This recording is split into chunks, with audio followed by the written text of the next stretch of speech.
Our baby girl passed away after our planned home birth because of a shoulder dystocia. My advice to anybody planning a home birth, especially if you are a first-time mom, is to please interview midwives with so many questions. So first, my heart goes out to this mom. This is a terrible, terrible thing to hear. And for her being willing to post online and educate others about how to approach the situation is really powerful. So I just really appreciate that.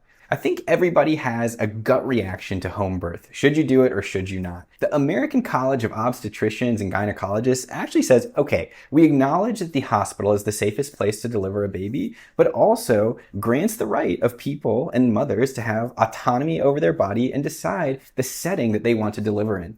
But if they're going to do it, it should be a medically informed choice. So here are some key statistics you should know if you're considering this for yourself. First, what are the benefits? Well, it is true that you will have fewer interventions performed on you and your baby if you do it at home compared to a hospital. That means fewer epidurals, fewer inductions or augmentation with Pitocin, fewer C-sections, fewer episiotomies. That is very true. Interestingly, mothers also have fewer severe perineal tears and fewer infectious complications. And what are the risks? Well, basically, there is a 2 times increased risk of death for infants who are low risk but delivered at home compared to a hospital.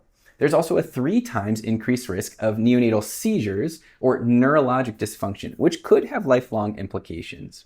So what does that mean? It basically means for every 1,000 babies who are born, there will be about 1 or maybe 2 infants who will die if they are delivered at home, who otherwise would have survived if they were delivered in the hospital. So to be clear, we are talking about low-risk infants who are singletons, they are presenting in the right position, there was no history of C-section. If any of those things are not true, then the mother really has to deliver at the hospital. It is way too unsafe to do it at home. The final thing to note is that if you're a first-time mother, labor often doesn't go as planned. So even if you try to deliver at home, 24 to 37% of patients will end up transferring to the hospital at some point. So make sure that that plan is in place.